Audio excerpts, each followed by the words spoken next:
welcome to Tales from the Tips. I'm DA alongside 15-year Tour Caddy Mick Middlemo. We're just a couple guys that love to talk about the game of golf, both inside and outside the ropes, but we come at it from a different perspective. Mick, I feel like I'm in your living room. You are in my living room, and look at the clowns in the background. We've got an audience tonight. There's Courtney. There's Parla. We've got Roswell Chad in the building. I could nearly turn the camera around and have a look at all You know what, Mick? Watch this. We are the act of showing everybody through on the podcast. Welcome to Mick's home. This is Mick's. Welcome home. Mick's home ground to Guston's Bar and Grill in Ackworth, Georgia. Mick's home ground. Home away from home. Mick? Yes, sir. We are here not because of our good friends at that other company, but because of the friends at Miller Lite. Yes, Miller Lite today. So, cheers mine's over to there. our friends at Miller Lite. Yeah, you left yours at the other table. We've been here for a few hours. Kind of bougie. You're kind of bougie today. Yes, So, thanks for having us. It's actually been a great day. It's actually been a wonderful start to the day. The boys were on the radio. Everything was great. It's been fantastic. Well, so we've got a few things to catch up on. We do. Hideki with the bookends. He did do the bookends. He went from first win and then to last win, and then first win to last win, and then and nothing in between. A cool 22 under. And takes down the Ryder Cup assistant, Alex Noren. Yeah. Oh, hang on. It's got my Miller Lite back. It's got my Miller Lite back. Look at that. Thank you. Thank you, Cheers. Chris. Thank you, Chris. Fortney's helping out even when he's not on the podcast today. Good caddying. Good caddying. He's good caddying, right. Good caddying. Rasmus Nørgaard Peterson wins your home tournament, the Australian Open. He did win the Australian Open. We will see him in Augusta in a few months here in April. And his caddy did me a wonderful favour this week. Really? He did. What did he do? So Kim Joyner, Glenn Joyner's sister, who, as you know, is a very good friend of mine. I adore her. She's a wonderful lady. Hi, Kim.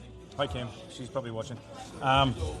She needed tickets to the Australian Open because her son could get in for free, accompanied by an adult, but it was sold out. Oh. So Nicholas's caddy came to the rescue. I sent him a message and got tickets, and so she got to go. So congrats to Rasmus.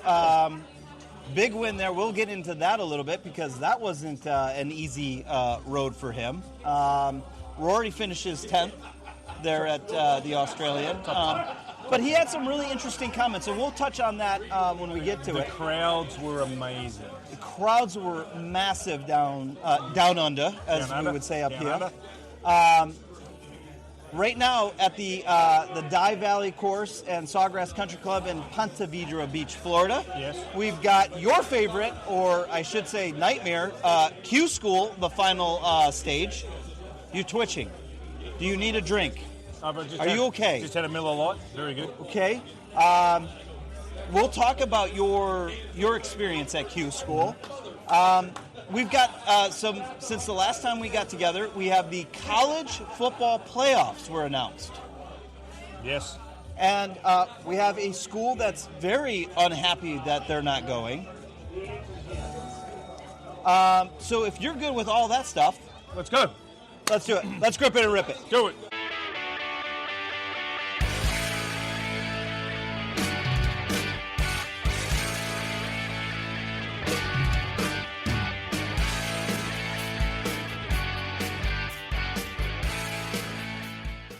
Okay, so fantastic finish. He's got Hideki. He's got notes. I've got lots of notes. They're on his phone, though.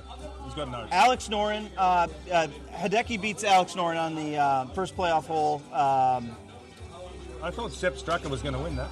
8 under by Hideki. Yeah. Well, Sepp was the 54-hole leader. He was. I thought he was home and hose. I thought he couldn't lose from there. Well, what? Okay, let's. Because you're jumping ahead in my notes. Well, I can't read them. That's okay. Now I can. You can read them. Now I can. What else would you like to discuss with Sepp? Because he had the 50-hole lead. I thought he was playing beautifully. I thought he was going to be the one that would win it. He shoots a third. He ends up in third at 21 under. Shot out. I just said that here at Guston's. Is that a problem while we're on the podcast? Chris, he said the S word.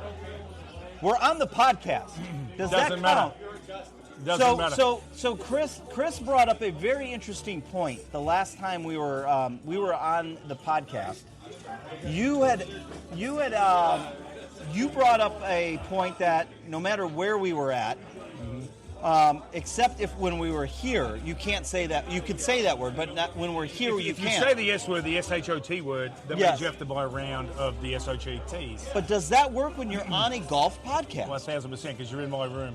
Oh, we're in your room, and we're on a golf podcast. Fact, you're in my house now. Okay, we just want clarification because Chris was very very confused about it. He also said it's not the big house. It's just well, that's okay. I mean, they've got enough issues going on up there in Ann Arbor. Move on from that. We are not going to touch that. That is for a lot of other sports programs to discuss. We're not going to touch that one.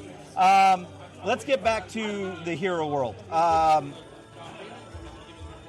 Hideki. Yes. You talk about this all the time. Middle of the fairway. 9-iron in hand. Yes. How clutch was that 9-iron? As clutch as a 9-iron should be. You know what? When I was thinking, thinking, wasn't a 4-iron, but when you got a 9-iron in your hand, that's why you practice those more than any other strokes. This is what I'm trying to get him to get to, because I literally thought back when I was doing the show prep. We were talking about this during the Travelers, and a wedge that somebody misplayed. Mm-hmm. Now, Tommy Fleetwood, since that time, has gone on to win a lot of times. He's actually been out of his mind of late. But here we go. But this is exactly what we were talking about during that time. That was one of those things that when you had to hit a... Well, you can say it's okay now. You've got No. I've already had to acquire that. This is what we're talking about. This is when we're talking about clutch playmaking. Yes. And when you're really having to be decisive on the golf course and you're in lock and step with your caddy. The difference is Hideki's won what? How many tournaments? How many good tournaments? Like one big one, apparently.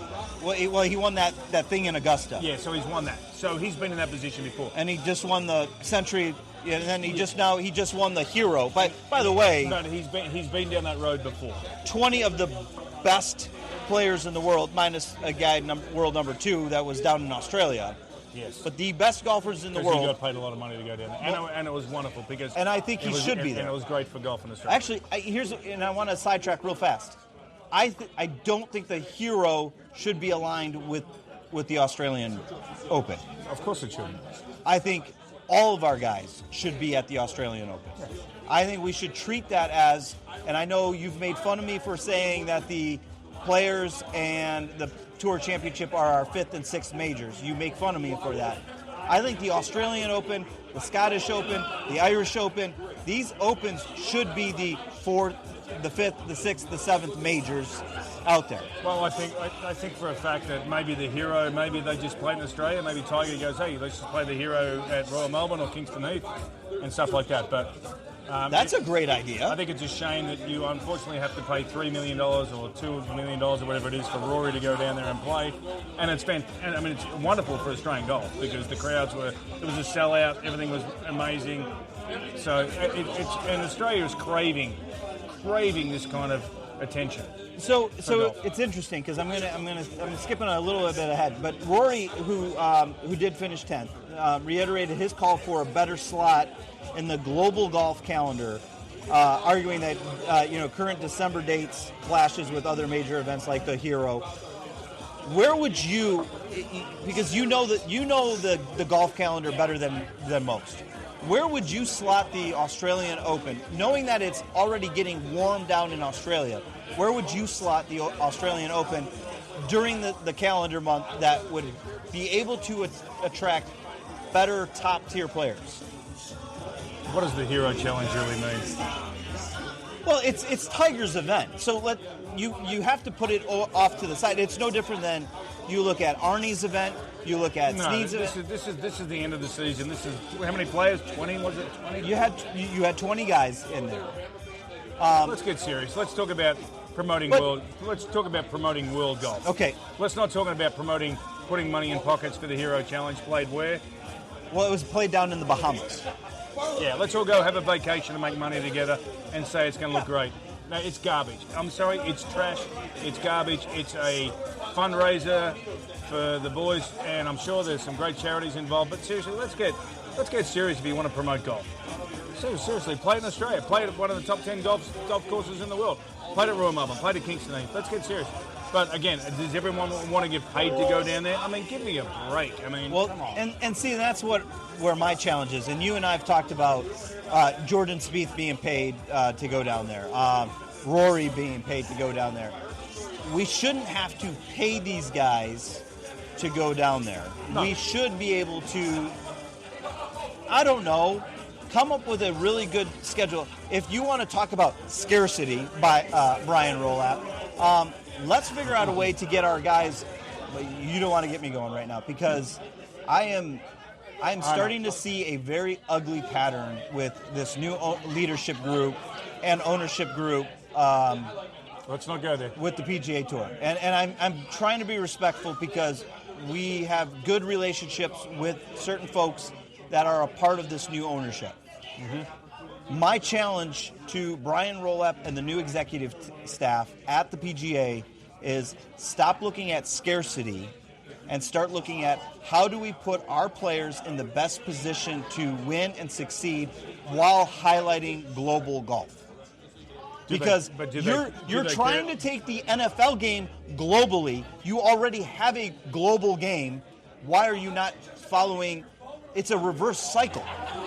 Because they're not trying. Well, but that's the challenge. Why? I have no idea. I don't understand why. I don't understand why we have to pay Rory McIlroy $3 million to go down and play when you know it's going to be a sellout. The money's there. It's been an amazing time. I mean, everyone I spoke to down there said it was incredible. The crowds, everything was amazing. It's great for golf, but unfortunately the PGA Tour don't give a rat's. They just don't. Yeah. They don't. So, but really, honestly, though, getting back into the Australian Open, Rasmus Nergaard Peterson. Great last hole. The Den captured his first DP World Tour event. Great job there. He won single stroke, 15 under, with a 269. I think the big thing is Open Championship now. He's qualified for the Open Championship and the Masters. That's why I had the green hat on. The Australian baseball green hat. I meant to ask you, what is that? It's the Australian baseball team. That is the Australian baseball team. Australian baseball team. I know we're talking about global sports. I mean, we did just have the draw. Team USA versus Team Australia. Yeah, playing in Vancouver on 12 o'clock at night. You and I are going to be, I think, sitting probably here at Guston's at midnight. Probably trying to watch it. Trying to not fall asleep. Maybe we can do some kind of drinks with coffee in it. So let's, couple things. So Peterson beats hometown favorite Cam Smith, finally playing some good golf. Yes, good to see him back playing good golf again. You know, I don't think we've seen Cam play this well since, the Open.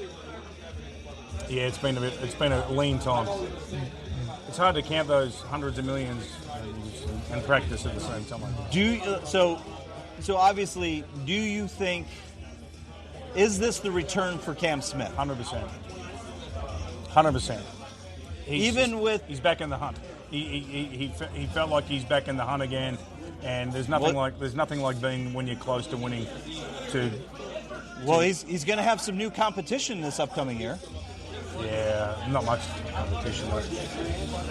Oh, wait, are you down on Minwoo all of a sudden? Who? Minwoo? Minwell who? Who? Minwell who? Minwoo who? Exactly. Sunjae? You down on Sunjae? No, he's okay. He hasn't signed yet, though. Okay, well, you and I are sitting here on a Thursday in December, middle of December of 2025. Would you be willing to bet anything that they are not going to be signing their live contracts anytime soon? Oh, no, he's going to sign it. Who else signed? Middlemo. And there's one more that just signed. Who? The guy from France. What's his name? We don't worry about France. Exactly. The French... yeah, but... don't upset. What if we have French viewers? We don't. Oh, we don't? No. Okay. No. Actually, speaking of... We don't have French viewers?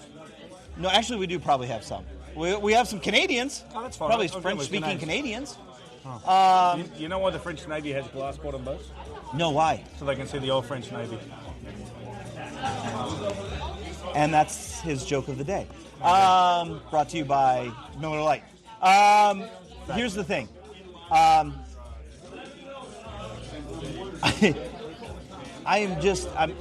curious to see. I feel like a shift coming with Live Golf and what the PGA Tour is doing.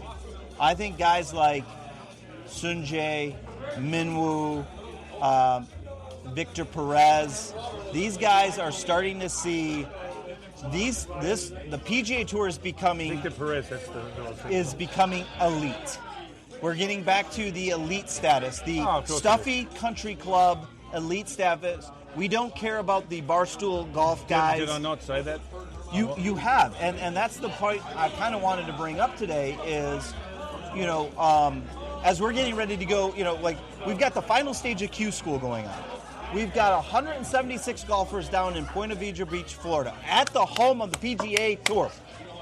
And here we are watching guys that are established on the PGA Tour leave because, we've decided to go from 125 cards down to 120 cards, or 100 cards. 100 cards. We've decided that we're going from X amount of events down to less amount of events. We've now cut out Hawaii, now obviously for obvious reasons. Obvious reasons, yeah. But recently, just this week, 28-28 mock schedule just came out, starting the PGA Tour after the Super Bowl. Why in the world are we doing this? And this is where I have the problem with Brian Rolap and this new executive branch, because all they're trying to do is make money, and the PGA Tour is always about providing back to the community. And this is where I'm having my problem. We are taking away from the communities that we serve around a game of golf that is finally, COVID could have been, it was about a lot of bad things. The one good thing that came out of COVID, we have a lot of new golfers that actually care about the game of golf, but that are not in the stuffy elite country club status. You told me you were going to go down this road today. I told you I wasn't. I'm so fired up. I'm so angry. I think it's because I'm angry about what's going on with my football team. And not the college one, the pro team. That is absolute garbage. And this is part of it because he is a part of the leadership. He's a part of the ownership. Mm-hmm. And you're starting to see money factor into what has been a great community and charity game. And I've left you speechless for the first time. No, I'm ever. not speechless. I'm actually just thinking about it. And I think I've been telling you this for a while, that it's all been about money with the PGA Tour. And now they're getting the elitist, and that's why some of the events they have. And I'm starting to look at Scotty and Rory and Justin and all these guys that are at the top of their game inside the PGA Tour, and I'm starting to look at them with a very, very tainted lens. Because I think they're driving it. They don't want the competition. They just want to go out and collect a paycheck. And it's become live golf reverse. Yes. And maybe that's why. And maybe that's why it happened, because maybe they were so jealous about what had happened, but the PGA Tour was like, well, now we're just going to look after the elitist. So eventually, how do you become an elitist? How do you get into these events? Eventually, you're going to have to ask, how do you get into these events? What do you have to win? Well, you can't really win a lot of them if you're not involved in them, and we're just going to put the best players in the same events until what? Well, you start cutting these fields down from 100 plus, down to 100, down to 70, no cut events. Well, yep. And now you're giving them FedEx points. well, wait a minute. What happened with the PGA Champions Tour? Oh, that's right. They don't even have a Q school anymore. They got rid of that totally. So they took away Q school. Now you have to Monday qualify to try to make it. You know, and I don't want to take away from the guys that that have earned it. Right. They're there. They've earned it. You know, but what about the next generation? How do they earn it? Well, but that's the thing. My whole thing is you never would have heard of Scotty Scheffler. If the current system would have been in place 6 years ago, before COVID, you would never have heard of a guy named Scotty Scheffler, because you know where Scotty Scheffler would have been stuck? The Corn Ferry Tour. That's my issue. That's my challenge. We've got, there's guys that are literally competing right now down in Florida for a card or a spot on the Corn Ferry Tour next year. Yeah, a card that's not going to get you much of anything. To tell a card's not even going to get you a start at this point. No, it's not going to get you much of anything. It's going to give you hey, by the way, we've got the, Barstool Bermuda Classic down in Garbage Town, Jamaica, and that's where you're going to get to play. And by the way, good luck. Yeah. And I'm not nothing about Jamaica, good, lovely people down there, and nothing about the friends at Barstool. Wonderful place. But you know what? I'm really just getting tired of seeing this, and I'm actually getting sad.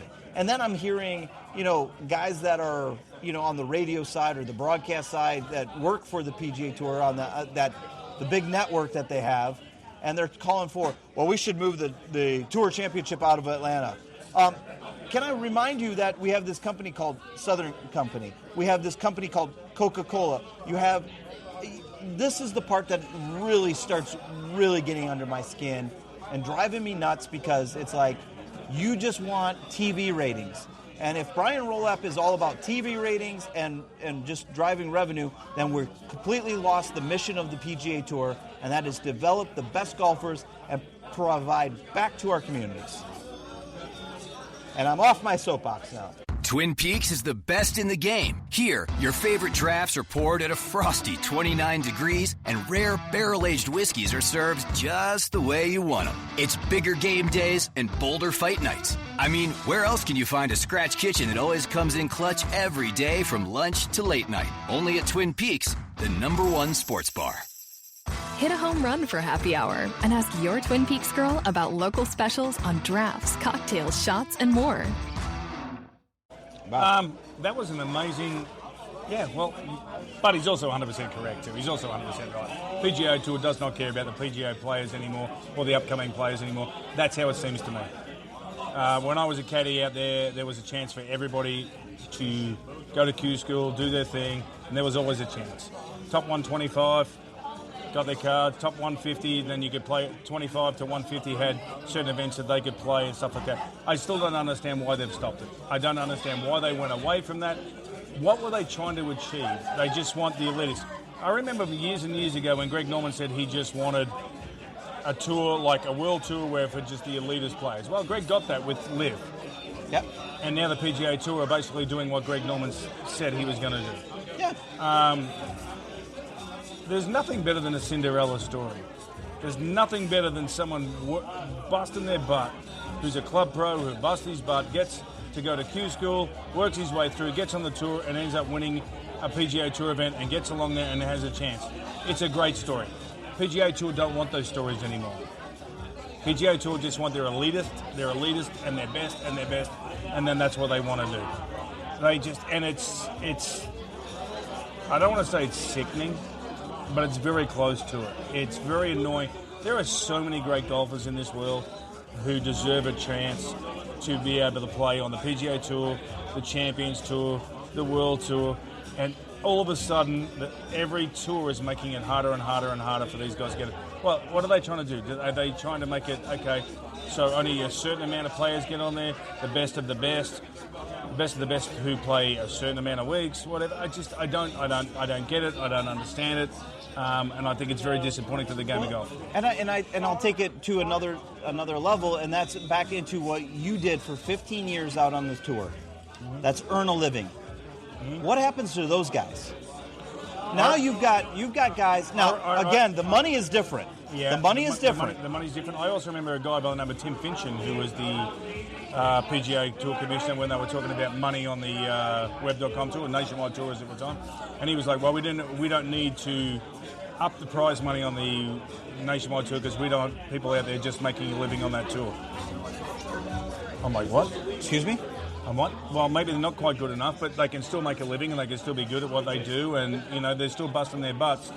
And I can assure you, you're not making a living on the web.com tour by finishing 15th, 20th, and 30th every week like you are on the PGA Tour. It's a little disappointing with, I think, the way it's heading. Yeah. And Q School to me was, Q, and that's the thing. That was the one thing you and I've talked about, and you've mentioned Q School a couple times, and I'm excited to see it like a Hunter Eichhorn or a Tyler Leach that are out there. Obviously these kids, and I call them kids because they're much younger than you and I. Isn't everybody? I want to see these guys succeed. I want to see these guys that have earned their cards off the Corn Ferry Tour this past year, next year. I want to see them have a chance. Yeah. And how about the PGA to promote these kids? How about the TV networks promote these kids and go, hey, this guy's here, this guy's here, this guy's... Okay, and I get it. We went through a year, a century of watching Tiger Woods and all these guys, and okay, there's no Tiger Woods anymore. There's Scotty Scheffler, and I guess everybody wants to see that. Everybody wants to see it. But how about a feel-good story of these kids coming up and showing these kids and giving them a chance of being on TV and doing this sort of stuff? And it's like they just don't want to do that. I mean, I've caddied in 7 or 8 Q schools, and I've only been successful twice in getting players through Q school, and it's the most amazing feeling because the relief when I caddied for Greg Owen and in Palm Springs, and he got through. The relief of the 18th hole, knowing that we had to par the last, and the nerves and all this sort of stuff, and then an easy par, and then all of a sudden he's crying his eyes out. Him and I were hugging. He's like, and he had a really, really good finish at Q School, and we ended up getting to play Hawaii and all that sort of stuff. This is the stuff the PGA Tour needs to see. Yeah. This is the stuff that the regular golfer needs to see. Maybe they need a Netflix special on some of the lower tier golfers, and I don't mean lower tier as like stuff like that, but give these guys a chance. But give them a chance. You just said something very, very accurate. Who knew about Joel Damon until Netflix came out with their series? Who really knew about Sahith Theegala? Fact. I think you need to do more storytelling on that. And how many times have we talked about this with the LPGA Tour? You just brought up an upcoming superstar last week on our last podcast that's getting ready to go to college. But think about the women that are out there on the LPGA Tour right now that all you have to do is put some social media behind it, put some kind of marketing behind it. They don't. But they don't need to because they care about their superstars. They care about their Rorys. They care about their Scotty Schefflers. They care about and all the other guys along the way. But what about giving some love? Yeah. How about showing something that the regular golfer actually wants to see? The guy that's struggling a little bit and then just makes his way to there and go from there. So these kids Tiger was an anomaly. Yeah. Rory was chipping golf balls into a washing machine on TV when he was 3 years old, 8 or whatever it was.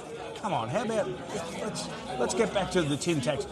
The regular golfing Joe wants to see a good story. Zach Johnson. Yeah. How about the Zach Johnson story? Yep. How many people know the Zach Johnson story? Keegan Bradley. How many people? Zach Johnson Monday qualified to get on a web.com nationwide tour event and got in there, finished top 10, won the next week, then ended up finishing number 1 and then winning the Masters and winning British Open. How about those stories? Yep. How about those stories? But where did he start from? He didn't get a start on the PGA Tour. Yeah, but we're worried about TV ratings and worried about going up against the NFL or And the only reason why they're worried about TV ratings is because why?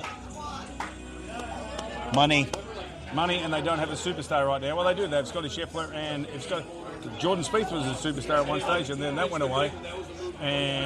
But if these other guys go away, they're in a world of trouble. Yeah. So we wish all the guys down there in Florida best of luck. Top 5. It's the hardest. I don't know if they're still doing 6 rounds. Do they still do 6 rounds? They do. They do. Well, this is the final stage. Yeah, final stage. Final stage. A little different. Obviously, there were some preceding stages. The last couple of stages. As a matter of fact, we had to hear a couple. So my last Q school was at down there in Palm Springs, and I can even tell you who he played with. I caddied for Greg Owen, and my group was Hudson Swafford and Harris English. Huh. Might have heard of those guys. Yeah, a couple of Georgia boys. So, and it's a 6-round event, obviously. 2 different courses. So you go one on one, and then you get to play the main course at the end. But they were the guys I played with. Harris English seems to have done okay for himself. I think he's done all right. I think Swafford was doing okay for himself. Was that Harrison guy? Was Harris English on that Ryder Cup? He was on that Ryder Cup team. Oh yeah. I guess he went. Oh, and you were with me at Tour Championship when he walked over and said hello to me and all that sort of stuff. So which is nice. Yeah. Some good players I guess do tend to come out of Q school. Who knew? DGD. Good damn dog. Okay.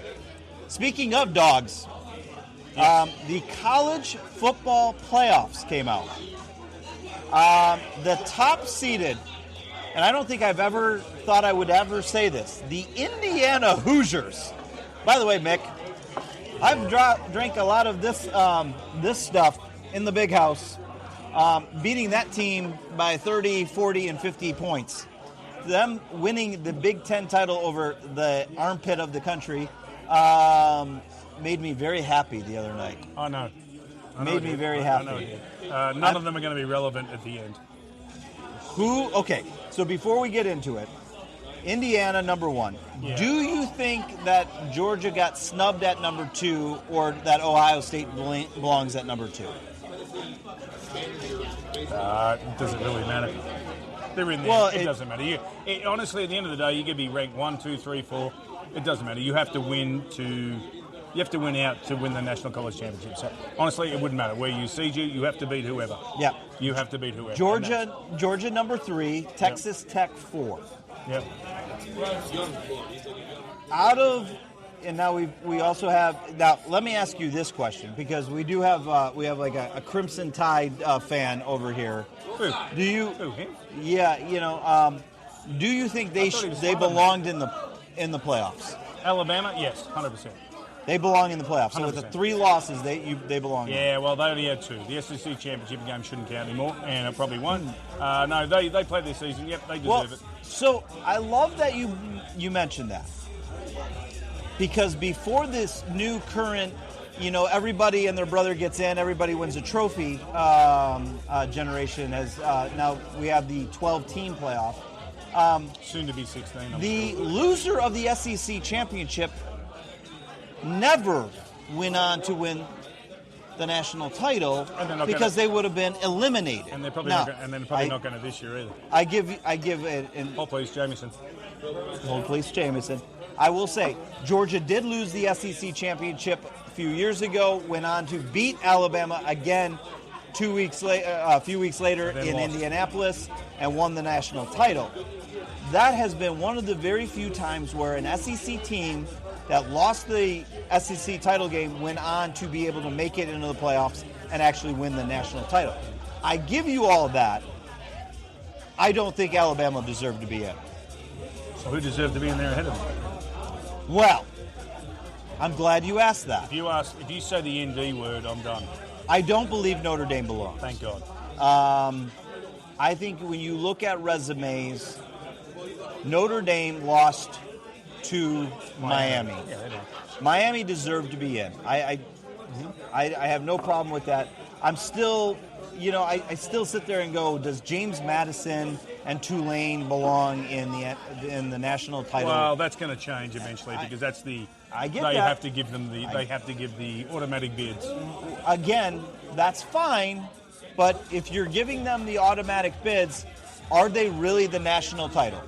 The champion if they go on to win it. These are the rules.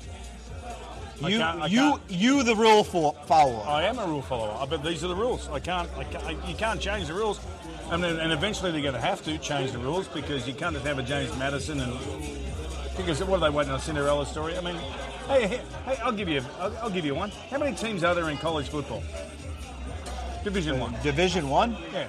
120 plus? Why don't we just start the year with 120 and just play all the way down? That would be fun. Single elimination? Bam! Single elimination all the way down. So your team could be done in August and be done? Done.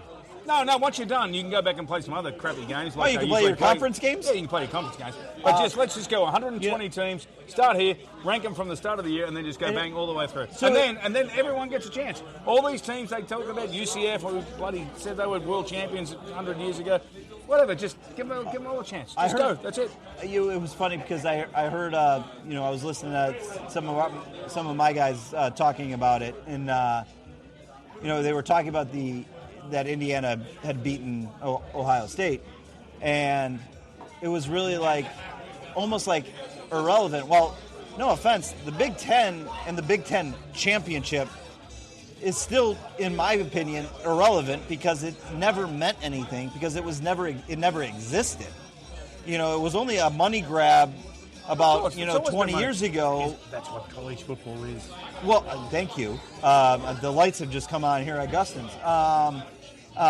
Christmas lights. No, I say that because it's I totally understood what Joe was saying in the moment because it was normally, and that game in November, the Saturday of Thanksgiving, usually decided whom from the Big Ten was going to represent us as we got closer and closer to the Rose Bowl.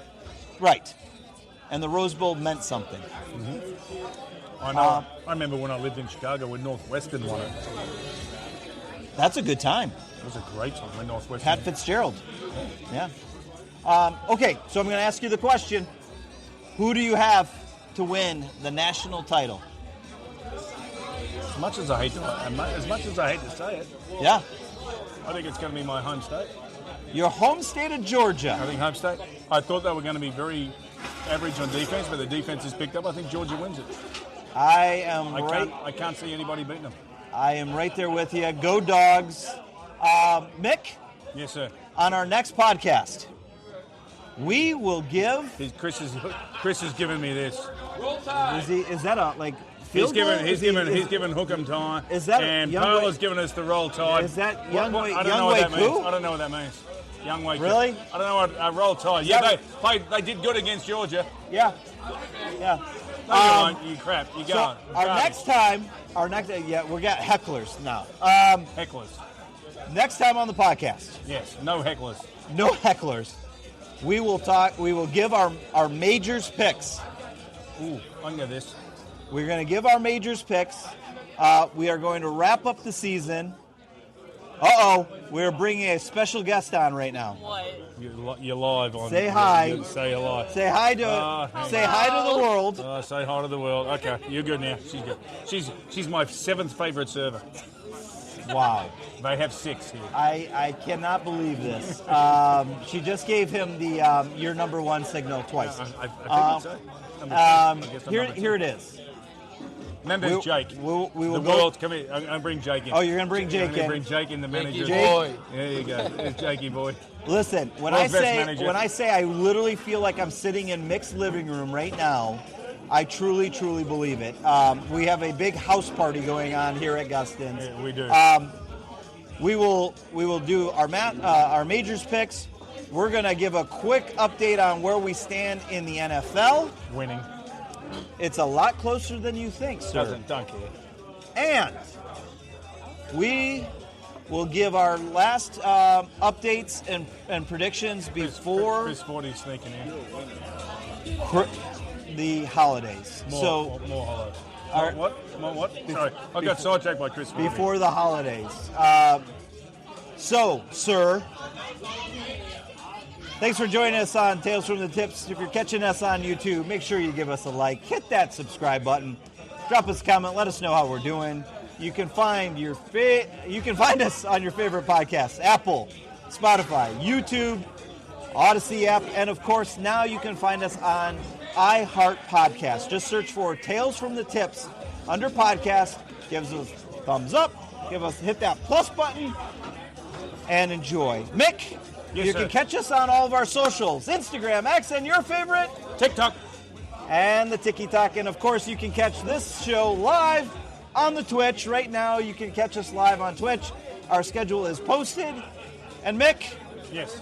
Let's go back to my living room. let's go have a few more of these couple little of tall couple drinks and quiet short ones. And thank you, buddy, for having us out.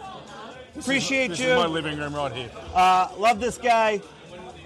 Keep your drive straight, your putt short, and your scores low as we tear it up on Tales from the Tips. We'll see you next time.